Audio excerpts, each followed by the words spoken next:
ಹಳ್ಳಿಯ ದೊಡ್ಡ ಗೋದಾಮಿನಲ್ಲಿ ಹಲವಾರು ಚಿಕ್ಕು ಚಿಕ್ಕು ಇಲಿಗಳು ವಾಸಿಸುತ್ತಿದ್ದವು. ಅವುಗಳು ದಿನವೂ ಸಂತೋಷದಿಂದ ಓಡಾಡುತ್ತಾ ಆಟವಾಡುತ್ತಿರುತ್ತಿದ್ದವು. ಆದರೆ ಒಂದು ದಿನ ಅವರ ಜೀವನದಲ್ಲಿ ಭಯದ ನೆರಳು ಇಳಿತು ಬಂತು.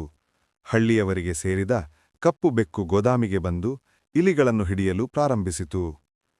ಒಂದು ರಾತ್ರಿ ಇಲಿ ಸಮಿತಿಯನ್ನು ಕರೆಯಲಾಯಿತು. ಹಿರಿಯ ಇಲಿ ಎಲ್ಲರ ಕಡೆ ತಿರುಗಿ ಕೇಳಿತು, ನಾವು ಈ ಬೆಕ್ಕಿನಿಂದ ಹೇಗೆ ರಕ್ಷಿಸಿಕೊಳ್ಳಬೇಕು?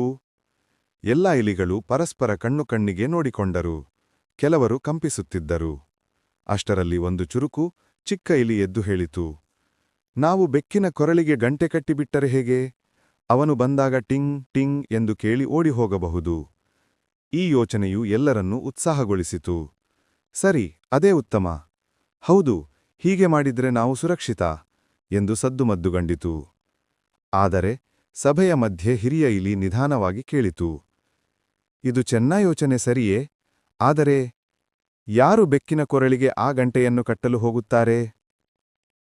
ಅಲ್ಲಿದ್ದ ಎಲ್ಲ ಇಲಿಗಳೂ ಸುಮ್ಮನಾದರು. ಒಬ್ಬನು ನಡುಗಿಕೊಂಡ, ಇನ್ನೊಬ್ಬನು ಬಾಗಿಲಿನ ಕಡೆ ನೋಡಿದ. ನಂತರ ಸಭೆಯ ಮೌನವೇ ಉತ್ತರ ಕೊಟ್ಟಿತು. ನೀತಿ: ಯೋಚನೆ ಮಾಡುವುದು ಸುಲಭ, ಆದರೆ ಅದನ್ನು ಕಾರ್ಯಗತಗೊಳಿಸುವುದು ಕಷ್ಟ.